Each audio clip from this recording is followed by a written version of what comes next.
Okay, so we'll have a look at Business Connect now. This is my mobile device, and as you can see, I've got Business Connect app installed on my mobile device. So what Business Connect gives us is it's mobile capture software that offers on a device the ability to process an image. It allows the user to authenticate onto the Business Connect from the device. We can capture metadata via web form. We can take a picture and send it through. We can use a barcode. You can also use voice to text recognition capabilities of the device to onboard information. There's also GPS tagging as well. So if you want to pick up an address, it will use GPS coordinates to put the address in for you.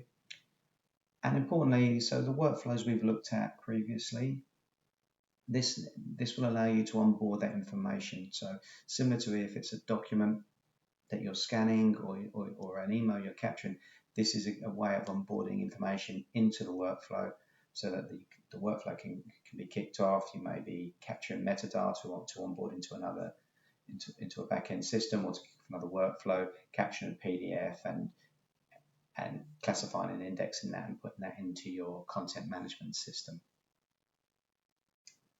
Okay, so we'll have a look at it. I'll open up Business Connect. I've already logged in, so that's fine. Go to activities. This is our list of jobs that we've got in here or processes that we have available to us. I'll choose the incident and accident form.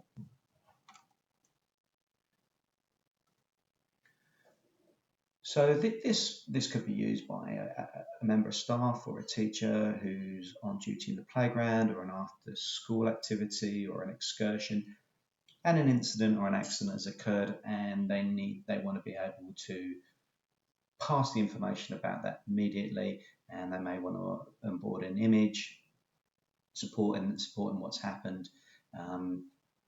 And this gives us the ability to be able to do it here without having to go back into the class, get a paper written form, and then have to manually update that. So very easy. You've got your list of questions.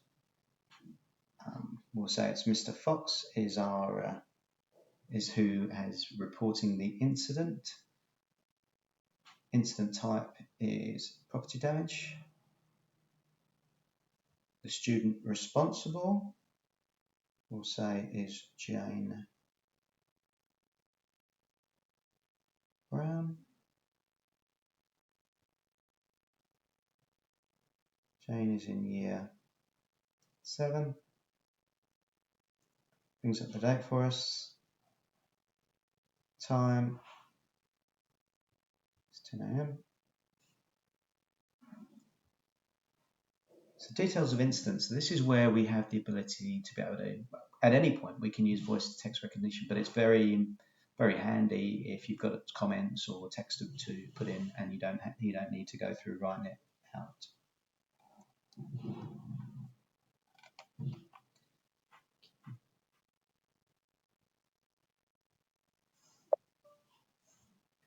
Broken window.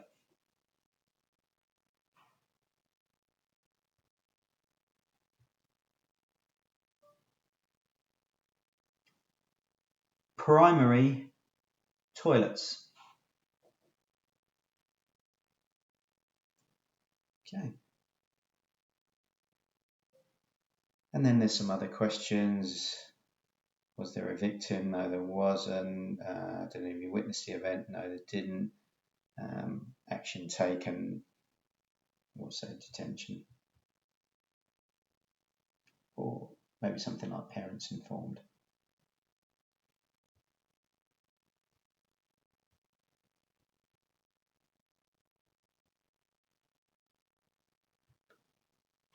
Okay. As I said, if you want to add a picture as well, it's just a matter of attachment and using the camera to update a picture of the broken window, for instance. But once we've done this, we can just put the workflow through, and that'll tell us the document has been sent.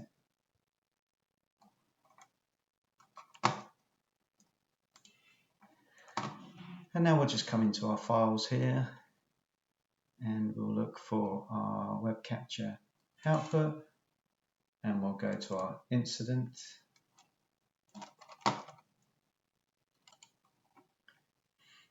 And we'll see that we now have a document for which we've named as damage, being what the event was or what the accident was, and the student's name. And if we go in here, we'll see that we have a PDF document with those details. And again, we could also output these as a CSV file if they need to go into, if that information needs to go into a back-end system.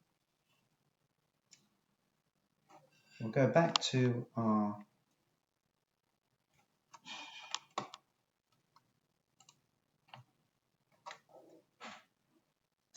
go back into activities, and I'll just show you now a form that could be used internally by staff, and that's something like a leave form.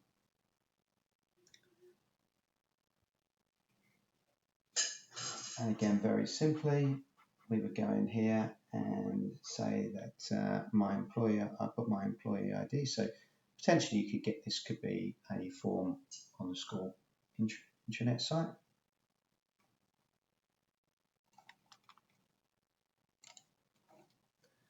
So by entering in the employee ID, it's populated the first name, the last name, and the current leave. And that's just done simply by looking up into a database or the back-end system for the employee ID and populating with this information.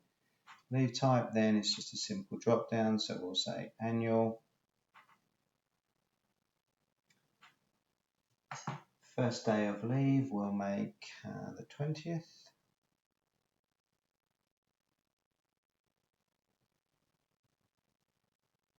Last day of leave we'll make have a week off, so we'll make that the 27th.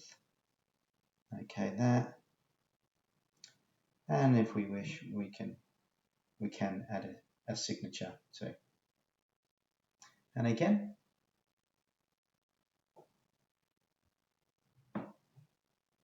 we'll push that through.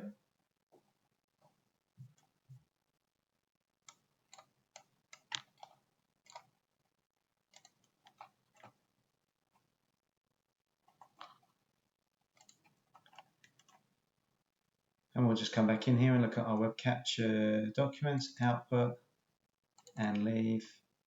And there's our document named leave, and picking up the user's name as a part of the naming convention for the document.